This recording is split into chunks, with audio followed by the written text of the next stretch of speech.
ठीक है, तो ये मेरे क्या आ गए डिफरेंसेस। अब इस डिफरेंस को किससे डिवाइड करना है मुझे, प्रीवियस वाले से। तो return is equal to difference divide by previous level. ये मेरे पास वो रिटर्न आ गई जो मुझे एक्चुअली चार्ट पे प्लॉट, ये रिटर्न।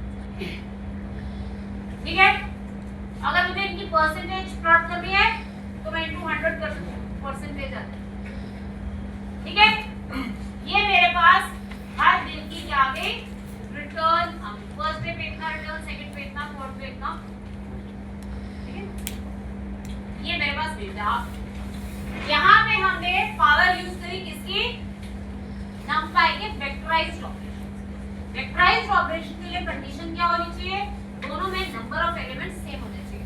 तो मैंने पहली बार क्या उठाया 1 से लेके लास्ट तक, एक एलिमेंट उसमें जोड़ा। दूसरे प्रीवियस वाले में क्या किया, 0 से लेके लास्ट तक पहले उसमें भी एक एलिमेंट छोड़ दिया, दोनों की लेंथ बराबर होगी। अब जब मैं दोनों को सब्ट्रैक्ट करें तो 1 - 0 हो रहा है, 2 - 1 हो रहा है, 3 - 2 हो रहा है, पिछले दिन से माइनस। ठीक है, ये एक बहुत इंपॉर्टेंट यूज केस है जिसको पूछा मल्टीपल वेज से जा सकता है, इंटरव्यू में क्वेश्चन मल्टीपल वेज से आ सकता है, but it is a very useful concept. ठीक है, क्लियर हो गया, ये मेरे पास रिटर्न आ गई। अब मैं क्या चाहती हूँ कि मुझे इसको एक चार्ट की फॉर्म में प्लॉट करना है, तो उसके लिए मुझे मैटप्लॉट यूज करना पड़ेगा। मैटप्लॉट यूज करके मैं एक प्लॉट बना सकती हूँ। बहुत सिंपल कोड है, कोई मुश्किल नहीं, क्योंकि इतना सारा डेटा जो मेरे पास आया उसको विजुअलाइज करना ऐसे मुश्किल होता है ना। ठीक है, तो मैंने क्या किया, एक्स एक्सिस पे दिखाने के लिए मैंने एक एरे बनाया, कितना बड़ा, अपनी लेंथ ऑफ रिटर्न, इसमें जितने एलिमेंट्स है उतना बड़े साइज का मैंने क्या बना लिया है, एरे बना लिया। ये मेरा एक्स एक्सिस रहेगा, 1 2 3 4 डे। आप चाहो तो डेट्स भी दिखा सकते हो, पर मैंने सिंपल 1 2 3 नीचे एक्स एक्सिस पे दिखा। ठीक है, उसके बाद वाई एक्सिस पे तो मुझे रिटर्न ही दिखानी है, तो मैटप्लॉटलिब कैसे यूज करते हैं, from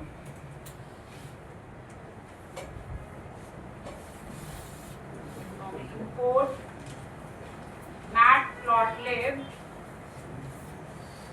dot pyplot as matplotlib dot pyplot as here। अब मुझे प्लॉट शो करना है, plt.plot, x एक्सिस पे क्या दिखाना है, ये 1 2 3 जो आया। y एक्सिस में क्या दिखाना है, रिटर्न इनटू 100, हर एलिमेंट मल्टीप्लाइड बाय 100, परसेंटेज आ जाए ताकि। ठीक है, किस कलर में दिखाना है, प्लॉट plt.plot के जो आर्गुमेंट्स होते हैं, x एक्सिस पे क्या रखना है, y एक्सिस पे क्या रखना है, उसके बाद रहता है प्लॉट का फॉर्मेट कैसे दिखाना है। जैसे मैंने बोला कि रेड कलर से दिखाना है, लाइन कैसी होनी चाहिए, ये हाइफन हाइफन वाली लाइन। ठीक है, इतना सिंपली में plt.show क्या करेगा, प्लॉट, ये हर दिन का अप डाउन, क्योंकि ये पूरे साल का डेटा है, 365 डेज हैं, तो 365 डेज है तो ये बहुत ज्यादा डेटा है ना। अगर मेरे पास कुछ 15 20 30 दिन का डेटा होता तो थोड़ा खुला बन जाता। ठीक है, क्लियर है मेरे प्लॉट। अब अगर मैं चाहूँ, वैसे तो यहाँ पे विजुअली पता चल रहा है ये 0 है, 0 से ऊपर जो जो दिन है उन दिन हमारा शेयर अप गया है, 0 से नीचे जब जब है वहाँ हमारा शेयर डाउन। ठीक है, अगर आप चाहें यहाँ बीच में आपने 0 पे एक लाइन ड्रॉ की, वो भी कर सकते हैं। वो ज्यादा चीजें हम मैटप्लॉटलिब जब करेंगे तो उसके साथ करेंगे। तो मैंने वैसे ही आपको, क्योंकि वो देख के डेटा इतना समझ नहीं आ रहा था, तो मैंने आपको ये प्लॉट करा दिया ताकि आपको पता चले कि किसी दिन अप जा रहा है, किसी दिन डाउन जा रहा है, किसी दिन अप जा रहा है, किसी दिन डाउन। ठीक है, क्लियर है, समझ आ गई एप्लीकेशन। ठीक है, नेक्स्ट क्वेश्चन करते हैं। नेक्स्ट मेरे पास विंड डॉट डेटा नाम की एक फाइल है जिसके अंदर अलग अलग लोकेशन की पूरे ईयर की विंड स्पीड स्टोर है, ठीक है। ये किसी सर्टिफाइड उसका डेटा है मेरे पास, विंड डॉट डेटा। पहले मैं आपको फाइल दिखाऊंगा।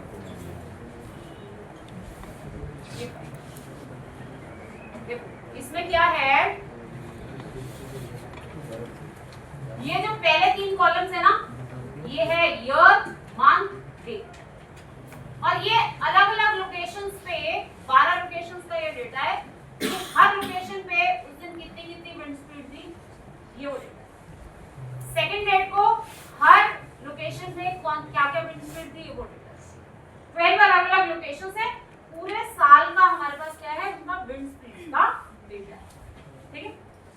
इसके बेसिस पे आपको कुछ क्वेश्चंस आंसर करने हैं। क्वेश्चंस क्या है वो मैं आपको उस फाइल से दिखाती हूँ। इसके बेसिस पे हमें क्वेश्चन के आंसर करने हैं। पहला, minimum, maximum, mean wind speed and standard deviation over all locations at all time, ठीक है। सारे दिनों में एक लोकेशन पे मिनिमम विंड स्पीड कितनी थी, मैक्सिमम विंड स्पीड कितनी थी, मीन विंड स्पीड कितनी थी और स्टैंडर्ड डेविएशन, ठीक है। सबसे पहले मुझे ये दिखाना, ऐसे एक एक करके मैं सारे क्वेश्चंस के आंसर, ठीक है। जब आप कोई भी project as a data analyst करते हैं तो आपका 30% काम होता है data collection and pre processing, data को इकट्ठा करना अलग अलग सोर्सेज से, उसके बाद उसे क्लीन करना मतलब नाल से रिमूव करना, अगर कंसिस्टेंट डेटा टाइप्स नहीं है तो उन्हें कंसिस्टेंट लाना, ठीक है। डाटा में से आउटलायर निकालना, वो मैं अभी आपको बताऊं कैसे निकालते हैं आउटलायर डेटा निकालना, ये 30% आपके प्रोजेक्ट का काम। उसके बाद बाकी 30% काम है इनसाइट्स निकालना, कि उस डेटा में से यूजफुल क्या चीजें हैं जो मैं बंदे को निकाल के दे सकूं, ठीक है। और बाकी काम रह गया उसको विजुअली बना के देना, विजुअलाइज कराने के लिए विजुअलाइजेशन बना के देना ताकि उसे वो देख के समझ में आए, ठीक है। तो इस तरीके से आपका काम स्प्लिट अप। तो अब मेरे पास डेटा है, डेटा क्लीन है, मेरे को क्वेश्चंस पता है कि जिन क्वेश्चंस का मुझे आंसर, अब एक एक करके हम उन सारे क्वेश्चंस का आंसर देंगे। ओके, यहीं पे विंड डेटा वाली फाइल ओपन करें। winds is equal to np dot load text, कौन सी फाइल उठानी है, wind dot data, I think इसमें डिलीमीटर राइट लिखना, उसको डिलीमीटर कॉमा नहीं, डिलीमीटर आई थिंक स्पेस है आई थिंक इसमें डिलीमीटर नहीं भी दोगे वैसे डिलीमीटर तो भी बाय डिफॉल्ट स्पेस तो बाय डिफॉल्ट यूज है, तो ऐसे करने से ही आपके पास डेटा, ठीक है। अब मैं क्या करती हूँ कि इसमें से जो डेट्स का डेटा है ना उसे अलग कर देती हूँ, डे मंथ ईयर, ठीक है। मैंने बोला विंड्स में से आप क्या करो, सारी रोज और कॉलम नंबर 0 to 3 0 1 2 ये आप डाल दो इसमें डेट्स, ठीक है। और स्पीड्स में क्या डालो, विंड्स की रोज सारी और कॉलम थर्ड की बार लेके जो स्पीड्स है वो इसमें आ जाएंगे, जो डेट्स है वो डेट्स का, ठीक है। क्योंकि मुझे मिनिमम मैक्सिमम निकालना होगा, फिर वो डेट के साथ स्पीड्स नहीं, डेट वाला कॉलम अलग, तो मैंने डेट्स को अलग कर दिया और स्पीड्स को अलग कर दिया। देखो डेट्स पे तो सिर्फ ये आएगा, डे मंथ ईयर 61 1 61 1 61 1, ठीक है। डेट्स पे तो ये, और स्पीड्स में क्या आ रहा है, ये लोकेशन 1 की सारी स्पीड्स है, ये लोकेशन 2 की सारी स्पीड्स है, ये लोकेशन 3 की सारी स्पीड्स, 12 लोकेशंस की सारी स्पीड्स, ठीक है। पहले मैंने डेटा अलग अलग, अब मैं क्या क्या करती हूँ, फर्स्ट सेकंड थर्ड सारे क्वेश्चंस का आंसर देना स्टार्ट। सो पहला क्वेश्चन था एनपी डॉट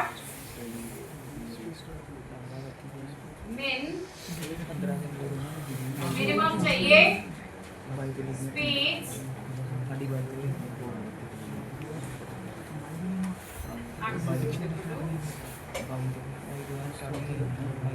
हर लोकेशन पे मिनिमम स्पीड कितनी कितनी रही, ये मेरे पास 12 पहली लोकेशन पे 9.2 kilometre per hour minimum speed, दूसरी लोकेशन पे ये, तीसरी पे क्या। अच्छा, आपका काम सिर्फ डेटा निकाल के देना नहीं है, इसके साथ साथ आपको नीचे इनसाइट्स भी लिख के देने पड़ते हैं। जैसे इस डेटा को देख के अगर आपको कुछ लग रहा है, जैसे मान लो कि इन सारों में से मेरे को 12 के 12 दिख नहीं रहे, किसी एक की वैल्यू बड़ी स्ट्राइकिंग डाउन हो, तो आप कह सकते हैं कि इस जगह पे मिनिमम स्पीड की रेंज नॉर्मल बाकी लोकेशन से कम है, तो ये प्लेस शायद कम हुई, ठीक है। ऐसा आपको साथ में सिर्फ काम नहीं करके देना है, काम करने के साथ साथ अपने रिजल्ट्स पे कमेंट्स भी देना, ठीक है। जैसे अभी मुझे मैथ्स देखना हो तो मैं मैथ्स देख लूंगी, ठीक है। जैसे ये इस जगह पे मैक्सिमम स्पीड ज्यादा है, अच्छा मीन देख लूं, मीन से मुझे क्या पता चल जाएगा कि मीन स्पीड कितनी है। जैसे ये प्लेसेस यू कैन से कि are less windy as compare to other places, ठीक है। ऐसे ही आप स्टैंडर्ड डेविएशन चेक कर सकते हैं। अच्छा, एक स्टैंडर्ड डेविएशन के साथ मैं अभी आपको एक चीज बता दूं, स्टैंडर्ड डेविएशन ऐसे चेक, ठीक है। स्टैंडर्ड डेविएशन का टॉपिक आया ही है तो मैं अभी आपको साथ में स्टैंडर्ड डेविएशन स्टैटिस्टिक्स में क्या बताता है। स्टैंडर्ड डेविएशन बताता है आपका स्प्रेड ऑफ डेटा। आपने मैथ्स में फॉर्मूला देखे होंगे, स्टैंडर्ड डेविएशन निकाली होगी। स्टैंडर्ड डेविएशन बेसिकली क्या बताता है, आपके पास अगर आपका डेटा नॉर्मली डिस्ट्रीब्यूटेड है, नॉर्मल डिस्ट्रीब्यूशन का मतलब होता है कि आपका ज्यादातर डेटा मीन के आसपास सेंटर करता है और कुछ डेटा होता है जो आउटलायर होता है, जो एंड्स पे होता है। ज्यादातर डेटा सेंटर के आसपास लाइन। यूनिवर्सली हर चीज ज्यादातर नॉर्मली डिस्ट्रीब्यूटेड होती है, जैसे हाइट ऑफ पीपल, ठीक है। बहुत कम लोग होंगे जो बहुत शॉर्ट होंगे, बहुत कम लोग होंगे जो बहुत ज्यादा हाइट के होंगे। जनरली एक वैल्यू पे मीन के आसपास ज्यादा डेटा होता है। ऐसे ही बहुत मार्क्स, क्लास में मार्क्स एक एवरेज के आसपास बच्चे ज्यादा होते हैं, कुछ बहुत आगे होते हैं, कुछ बहुत पीछे, ठीक है। तो जब हम स्टैटिस्टिक्स में काम करते हैं तो आउटलायर रिमूवल हमारे लिए एक बहुत इंपॉर्टेंट चीज है। आउटलायर मतलब हम नहीं चाहते कि हमारा ट्रेनिंग मॉडल यूजलेस वैल्यू के ऊपर ज्यादा फोकस करता रहे, उसके बारे में ओवर ट्रेन होते होते जो हमारा मेन डेटा है उसे वो गड़बड़ कर।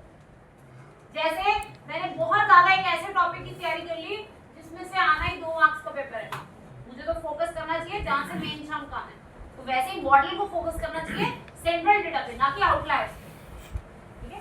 तो सेंट्रल डेटा कैसे पता चलता है, जो आपका मीन होता है ना, mean +1 standard deviation, mean -1 standard deviation, इतनी रेंज के अंदर आपका 68% ऑफ डेटा लाइक है। अगर नॉर्मल डिस्ट्रीब्यूशन है तो mean +1 standard deviation, mean -1 standard deviation, इतने में आपका कितना डेटा आ जाता है, 68% डेटा। ये स्टैटिस्टिक्स का रूल, ठीक है। अगर mean +2 standard deviation, -2 standard deviation कर लूं तो 97% of my data is cover, ठीक है। और हमारे पास स्टैटिस्टिक्स में एक रूल होता है जिसे कहते हैं 2 सिग्मा रूल।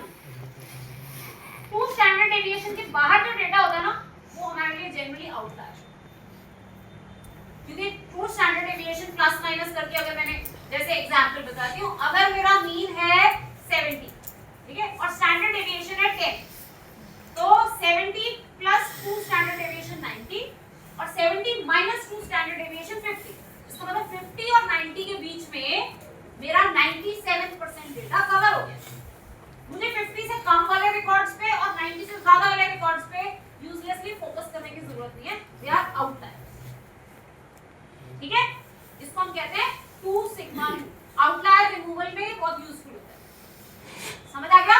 आपने क्या निकालना है, मीन निकालना है, स्टैंडर्ड डेविएशन निकालनी है। आउटलायर कैसे पता चल जाएगा, जो मीन से 2 स्टैंडर्ड डेविएशन प्लस, मीन से 2 स्टैंडर्ड डेविएशन माइनस, उनके बीच में नहीं आ रहा, वो सब आउटलायर। ठीक है, इसलिए हम स्टैंडर्ड डेविएशन निकालते हैं। स्टैंडर्ड डेविएशन से ये भी पता चलता है कि स्टैंडर्ड डेविएशन छोटी है, इसका मतलब आपका डेटा ज्यादा स्प्रेड आउट नहीं है। जैसे कोई ऐसा पेपर आया कि सारे बच्चों के आसपास एक थोड़े से एरिया में मार्क्स आ गए, 70 to 80 के बीच में सबने स्कोर कर लिया, आगे पीछे गए ही, तो उस केस में क्या होगा, स्टैंडर्ड डेविएशन बहुत कम होगा। अगर कोई ऐसा स्प्लिट आउट पेपर आ गया कि एक बच्चे के बहुत कम, दूसरे के बहुत, तो स्टैंडर्ड डेविएशन बड़ा होगा। स्टैंडर्ड डेविएशन बड़ा का मतलब स्प्रेड, ठीक है। तो जब आप कंक्लूड करते हो, तो अगर किसी जगह पे स्टैंडर्ड डेविएशन बहुत ज्यादा है, जैसे ये यहाँ पे स्टैंडर्ड डेविएशन ज्यादा, इसका मतलब कभी यहाँ पे बहुत विंड चलती है, कभी यहाँ पे बहुत कम चलती है। जहाँ पे स्टैंडर्ड डेविएशन बहुत लो होता है, इसका मतलब वहाँ पे नॉर्मली एक जैसा सही है, वहाँ पे ज्यादा वेरिएशन नहीं, ठीक है। ये कंक्लूजन्स आप दे सकते हैं, समझ में आ गया। सेकंड क्वेश्चन पे मूव करते हैं। सेकंड क्वेश्चन था max min standard deviation over all locations at each day.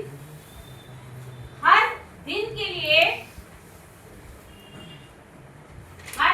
लिए मुझे निकालना है कि मैक्सिमम किस लोकेशन पे। ये तो मैंने ओवरऑल निकालने के लिए तो मैं ऐसे कर सकती थी। ओवरऑल में तो मुझे आ गया हाईएस्ट स्टैंडर्ड डेविएशन। अगर मैं ओवरऑल मैक्सिमम करूं तो ये आ गया मैक्सिमम। पहले क्वेश्चन का आंसर तो ये होगा, क्योंकि उसमें है ऑल लोकेशन ऑल टाइम्स, उसका आंसर तो ये होगा। सेकंड क्वेश्चन का आंसर होगा np.max स्पीड, क्योंकि उसमें मैंने बोला है across all locations at each, ठीक है। इसका आंसर होगा हर लोकेशन का मैक्सिमम, ठीक है। थर्ड क्वेश्चन है standard deviation across each location. अब लोकेशन वाइज निकालना, उसके लिए मैंने लिखा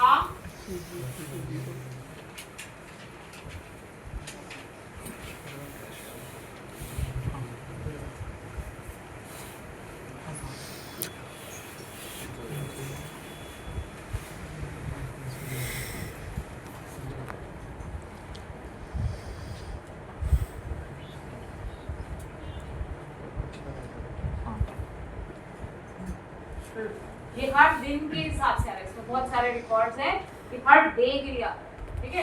अब मुझे चाहिए हर लोकेशन के हिसाब से, तो मैंने लिखा स्पीड्स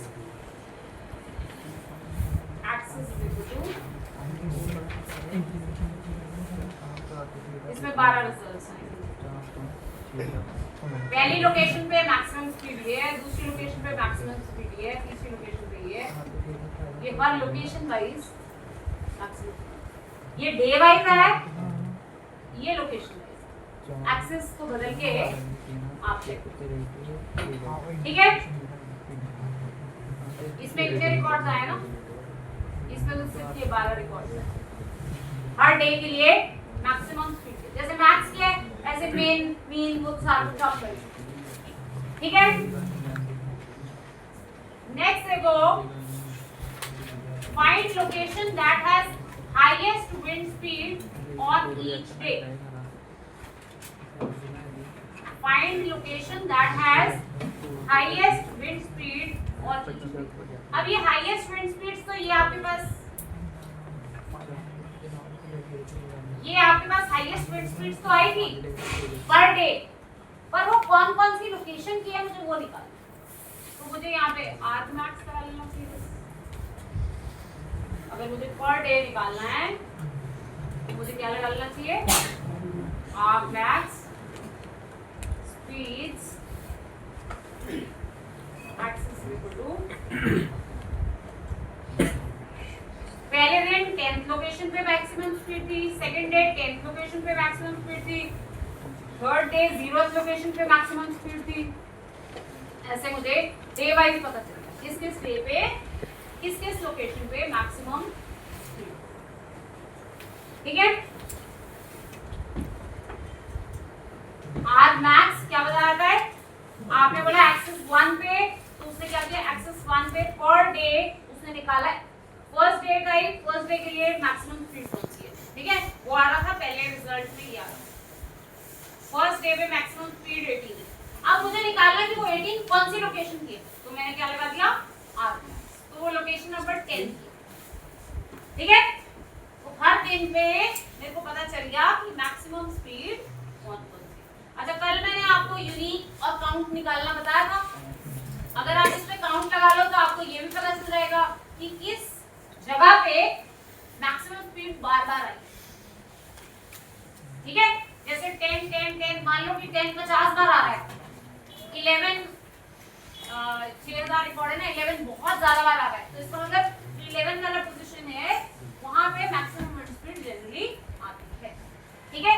सबसे ज्यादा हाई विंड थ्रोन एरिया वो काउंट कर लो, ठीक है।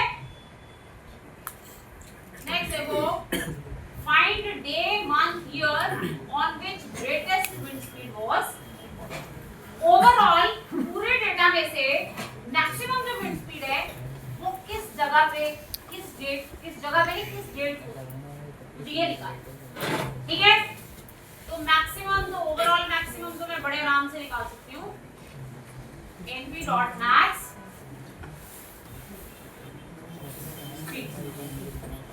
ये तो मेरे पास आ गया कि ये मैक्सिमम विंड स्पीड है, ठीक है। अब मुझे ये बताना है कि ये किस डेट को, ये किस डेट को, डेट तो मेरे पास एक अलग जगह पे पड़ी है ना, डेट तो मेरे पास डेट्स वाले एरे में पड़ी है।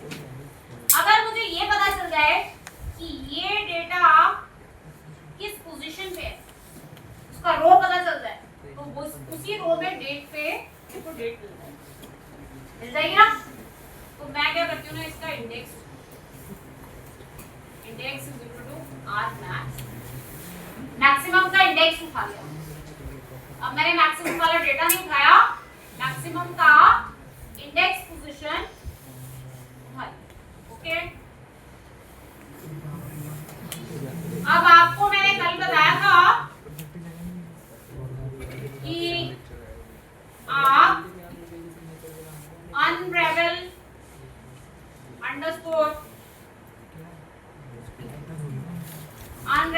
underscore index से क्या कर सकते हो, इंडेक्स को रो कॉलम में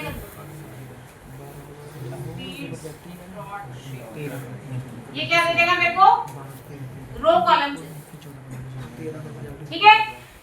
अब मुझे डेट चाहिए, मैं बोलती हूँ कि डेट्स में से रो नंबर ये और कॉलम सारे, ये वो दिन है जिस दिन हाईएस्ट, ठीक है, ये वो दिन मिल गया जिसपे हाईएस्ट। कैसे निकाला, सबसे पहले मैंने स्पीड्स में से जहां पे मैक्सिमम स्पीड आई उसकी लोकेशन निकाली आज मैंने, ठीक है। उस लोकेशन को मैंने रो कॉलम में कन्वर्ट किया, कौन सी रो कौन से कॉलम पे आ रही, ठीक है। जिस रो पे वो होगा उसी रो पे कॉरेस्पॉन्डिंग डेट्स वाली लिस्ट में, डेट्स वाले एरे में डेट पड़ी, तो मैंने क्या किया, डेट्स में से उस रो का, ठीक है। तो ये मेरे पास क्या आ गई, मैक्सिमम विंड स्पीड की, ठीक है। लास्ट क्वेश्चन है हमारा, find average wind speed in January for each location. अभी तक मेरे पास सारा डेटा था, अब मुझे क्या करना है, उसमें से सबसेट करके सिर्फ जनवरी वाला डेटा उठाना, सारा डेटा नहीं चाहिए, सिर्फ जनवरी मंथ वाला डेटा चाहिए। फिर उसमें से मुझे निकालना है कि हर लोकेशन पे एवरेज विंड स्पीड, ठीक है। तो पहले देखते हैं कि हम ये जनवरी वाला डेटा कैसे उठाएं, ठीक है। तो डे मंथ ईयर वाला जो कॉलम है इसमें आप देखो ये 31 1 1 1 1 ये सारे जनवरी वाले, थोड़ी देर के बाद ये 1 2 में कन्वर्ट हो जाएगा, ये सेकंड मंथ स्टार्ट होगा, ठीक है। तो ये मुझे क्या करना है, जनवरी वाला सारा डेटा उठाना है, फिर लोकेशन वाइज मुझे क्या चाहिए, एवरेज स्पीड। पहले देखो जनवरी का data, indexes is equal to dates वाले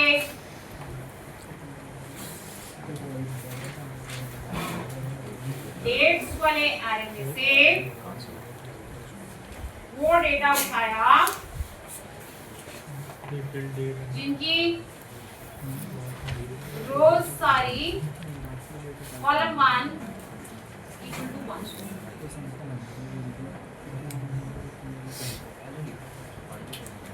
ठीक है, ये मैंने क्या किया, डेट्स में से वो सारे रिकॉर्ड्स उठा लिए जिनके फर्स्ट कॉलम में 1 1 1 1, जिनके फर्स्ट कॉलम में 1 1 है, वो सारे रिकॉर्ड्स मैंने उठाए।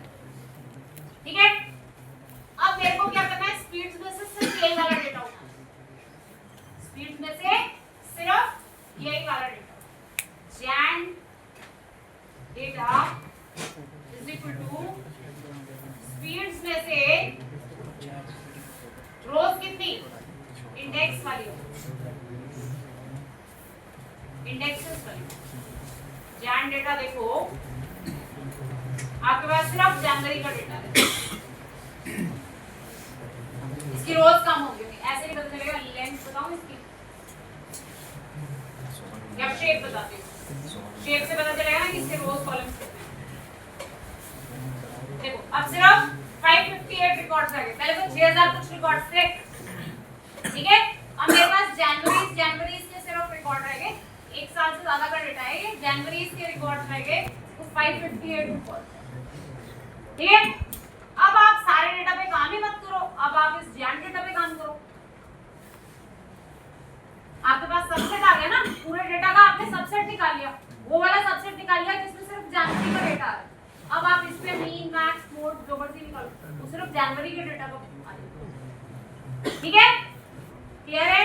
अब मुझे क्या चाहिए, एवरेज चाहिए इसका, np dot mean, np dot mean Jain data का एक्सेस इज इक्वल टू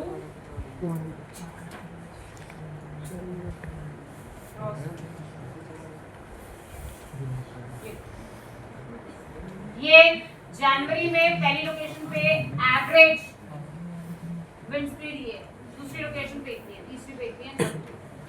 ठीक है, location wise average wind speed for month of January आपने कैलकुलेट।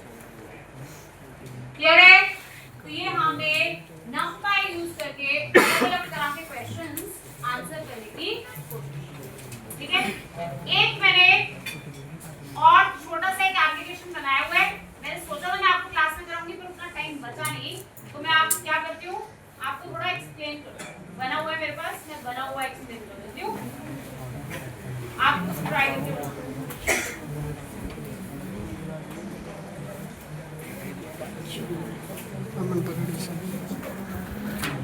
पाइथन में बनाए, आप चाहो तो इसको उसमें भी बना सकते हो, जुपिटर में भी बना सकते हो। ये बेसिकली मेरे पास एक फाइल है weatherdata.csv, ये मैंने आपको एक दिन पहले यूज भी कराई थी। ठीक है, इसमें टेम्परेचर है, ह्यूमिडिटी है, रेनफॉल है और डेट है। ठीक है, अब मुझे क्या करना है, मुझे ना एक छोटा सा व्यू बनाना है जिसमें मैं मीन ऑफ डेटा भी दिखा सकूं, मीडियन वैल्यूज भी दिखा सकूं, स्टैंडर्ड डेविएशंस भी दिखा सकूं, फिर एक्सट्रीम वैल्यूज भी निकाल सकूं, आउटलायर्स कौन से हैं वो भी निकाल सकूं। फिर उसके बाद मैंने एक इसमें कोरिलेशन कोएफिशिएंट भी प्रिंट करा है। कोरिलेशन कोएफिशिएंट क्या होता है, मैथ्स में कोरिलेशन पढ़ा आपने, कोरिलेशन होता है कि एक कॉलम, एक फीचर दूसरी फीचर के साथ कैसे वेरी करती है, जैसे number of hours of study और मार्क्स का आपस में कैसा रिलेशन है। ठीक है, जैसे प्रीवियस स्कोर का करंट स्कोर के साथ कैसा रिलेशन है, जैसे अगर हम देखें सैलरी प्रेडिक्शन का, तो इयर्स ऑफ एक्सपीरियंस के साथ कैसा रिलेशन है। तो वो रिलेशंस प्रेडिक्ट करने के लिए, दो वेरिएबल्स आपस में कैसे रिलेटेड हैं, वो रिलेशंस प्रेडिक्ट करने के लिए यूज होता है कोरिलेशन। कोरिलेशन की जो वैल्यू होती है वो -1 to 1 के बीच में रहती है। अगर कोई दो चीजों का कोरिलेशन कोएफिशिएंट 1 है, तो इसका मतलब वो एक दूसरे के डायरेक्टली प्रोपोर्शनल है। अगर उसमें एक यूनिट चेंज होता है तो उसमें भी एक, अगर उसमें 10 होता है तो उसमें भी 10 चेंज। -1 है तो बिल्कुल इनवर्स है, -1 है तो बिल्कुल इनवर्स है, एक दूसरे के बिल्कुल खिलाफ चलते हैं। ठीक है। अगर कोरिलेशन 0 है तो इसका मतलब कि ये दोनों चीजें आपस में रिलेट नहीं करती। इवन -2 से -0.2 से 0.2 तक भी हम कहते हैं कि नेग्लिजिबल रिलेशन है, कोई खास रिलेशन नहीं। और अगर किसी चीज का 0.7, 0.8, 0.9 ऐसा कोरिलेशन आता है तो इसका मतलब दे आर स्ट्रांगली कोरिलेटेड। और अगर ऐसे नेगेटिव आता है तो स्ट्रांगली इनवर्सली कोरिलेटेड। ठीक है, तो वो भी निकाला। फिर आज भी कराती मैं नेक्स्ट क्लास में आपको एक बार क्विकली पांडास शुरू करने से पहले मैं आपको एक बार ये दिखाऊंगी, चला के खुद करा के बताऊंगी ताकि आपको समझ में आए। ठीक है, तो अब मंडे को मिलेंगे।